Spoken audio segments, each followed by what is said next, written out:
Un robot humanoïde chinois vient d'enchaîner 6 jours de travail réel sur une ligne de contrôle qualité en usine et tout ça, diffusé en direct. Voilà le problème avec les démos de robots, ce sont presque toujours des mensonges. Pas des mensonges malveillants, juste soigneusement mis en scène.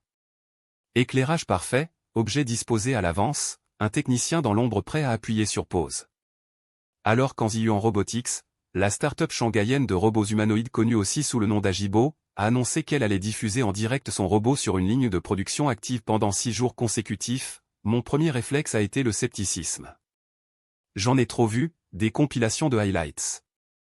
Mais là, c'était différent. Le flux tournait en continu.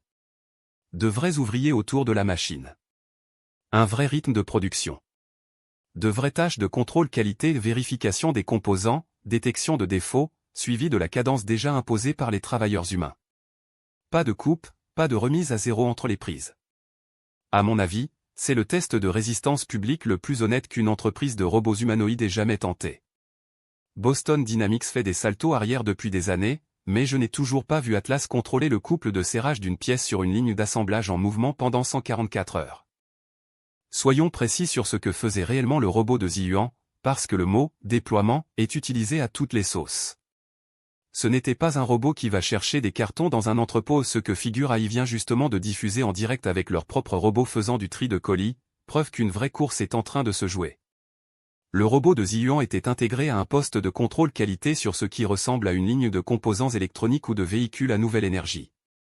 Sa mission, s'aligner sur le rythme de production, autrement dit, si la ligne avance à une certaine cadence, le robot doit suivre, sinon c'est tout le processus en aval qui se grippe.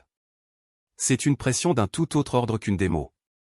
À mon avis, l'aspect le plus sous-estimé ici, c'est le problème d'adaptation. Les environnements d'usine sont bruyants, soumis aux vibrations, et truffés de légères variations dans le positionnement des pièces qui feraient flancher n'importe quel robot calibré en laboratoire. Le fait que Ziyuan ait tenu 6 jours sans incident majeur rendu public me dit que leur pipeline de données d'entraînement en conditions réelles est véritablement mature, même si je dois admettre que je n'ai pas pu vérifier chaque heure du flux en toute indépendance, donc je reste prudent sur le « zéro défaillance ».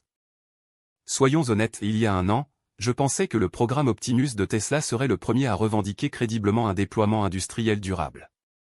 Elon Musk avait annoncé qu'Optimus travaillerait dans les propres usines de Tesla d'ici fin 2024, et si des tests internes ont bien eu lieu, on est très loin d'un livestream public de 6 jours sur une ligne de production tierce.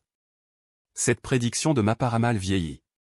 Ce qui se passe en Chine en ce moment, c'est une compression du calendrier que je n'avais pas anticipé. Ziyuan n'a été fondé qu'en 2023.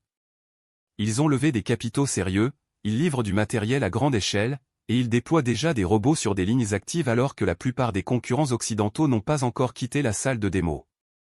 La raison structurelle, à mon avis, c'est la densité manufacturière de la Chine. Quand vous êtes entouré d'usines réelles prêtes à piloter votre robot, votre boucle de rétroaction est incomparablement plus rapide que si vous itérez dans un laboratoire à San Francisco.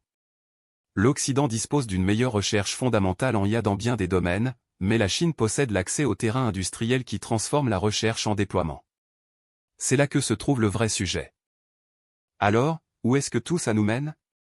À mon avis, Ziyuan vient de déplacer les jalons pour l'ensemble de l'industrie de la robotique humanoïde. 6 jours de foutage d'usine en direct, sans coupure, c'est une preuve de concept qu'aucun communiqué de presse ne peut reproduire. Le critère de référence n'est plus « est-ce que votre robot sait exécuter une tâche ?» mais « est-ce que votre robot sait tenir un poste ?» Cela dit, je veux quand même tempérer l'enthousiasme sur un point, un rôle d'inspection qualité, aussi difficile soit-il réellement, reste l'une des tâches industrielles les plus indulgentes. Le robot ne soude pas, il ne fait pas d'assemblage à tolérance fine. Le prochain vrai test, et je vais suivre ça de près, c'est de savoir si Ziyuan peut passer de l'inspection à l'assemblage actif, et s'ils sont capables de déployer plusieurs robots simultanément sans qu'ils se gênent mutuellement.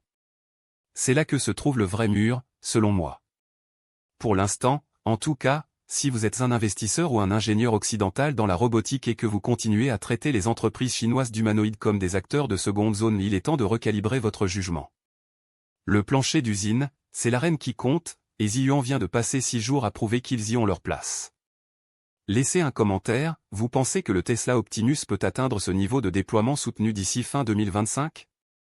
Franchement, je n'en sais rien, et j'ai vraiment envie d'entendre votre avis. Si vous pensez que le Tesla Optimus peut égaler 6 jours de déploiement en usine en conditions réelles avant 2026, défendez votre position dans les commentaires, je lis tout. Et si vous débarquez ici pour la première fois, abonnez-vous pour des analyses hebdomadaires sur les nouvelles énergies et la robotique chinoise, sans langue de bois.